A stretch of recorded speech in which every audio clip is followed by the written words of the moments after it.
राजतंत्र, लोकतंत्र की परिभाषा। लोकतंत्र डेमोक्रेसी शब्द का हिंदी रूपांतरण है, जिसका निर्माण दो यूनानी शब्दों डेमोस तथा क्रेशिया से मिलकर हुआ है, जिसमें डेमोस का अर्थ जनता समूह तथा क्रेशिया का अर्थ शासक होता है। इस प्रकार लोकतंत्र का शाब्दिक अर्थ जनता के शासन अथवा जनता द्वारा प्रत्यक्ष रूप से या अपने प्रतिनिधियों के माध्यम से शासन व्यवस्था के संचालन से है। राजतंत्र की परिभाषा। राजतंत्र में एक व्यक्ति विशेष का शासन होता है, जिसे राजा, तानाशाह आदि कहा जाता है।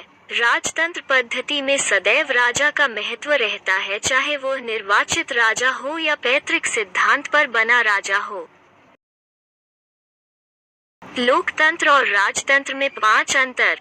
लोकतंत्र में शासक का चुनाव जनता करती है, जबकि राजतंत्र में शासक का पद स्थिर होता है। प्रजातंत्र में शासक के विरोध में जनता आवाज उठा सकती है, जबकि राजतंत्र में राजा के खिलाफ आवाज उठाने की छूट नहीं है।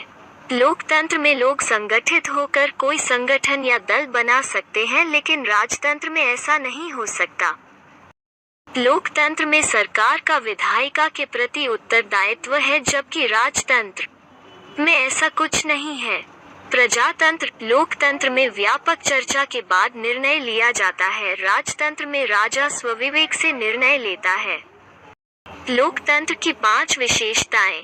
प्रजातंत्र में शासक जनता द्वारा प्रत्यक्ष या अप्रत्यक्ष रूप से चुने जाते हैं और लोगों द्वारा चुने गए ये शासक ही अंतिम व महत्वपूर्ण निर्णय लेते हैं। लोकतंत्र में चुनाव जनता को एक ऐसा अवसर उपलब्ध कराता है जहां वे निष्पक्ष मतदान द्वारा सरकार को चुन सकती है। चुनाव द्वारा बनी सरकार संविधान द्वारा निर्धारित किए गए कानूनों और नागरिक अधिकारों के दायरे को मानते हुए कार्य करती है। प्रजातंत्र, लोकतंत्र में न्यायपालिका का स्थान सर्वोच्च होता है। लोकतंत्र के 4 स्तंभ होते हैं: न्यायपालिका, कार्यपालिका, विधायिका और मीडिया। राजतंत्र की 5 विशेषताएं। राजतंत्र में राजा सर्वप्रिय होता है और उसका शासन स्थिर होता है। तानाशाह, राजतंत्र में राजनीतिक प्रतिस्पर्धा और सत्ता का खेल नहीं होता, जिसके कारण समय नैतिकता होती है। राजतंत्र में निर्णय शीघ्र लेने की प्रक्रिया होती है, क्योंकि राजा अकेले निर्णय करता है। राजतंत्र में खर्चीली चुनावी प्रक्रिया नहीं है, इसलिए इसमें भ्रष्टाचार कम होता है। तानाशाह, राजतंत्र में बार बार जनता को चुनावों का सामना नहीं करना होता।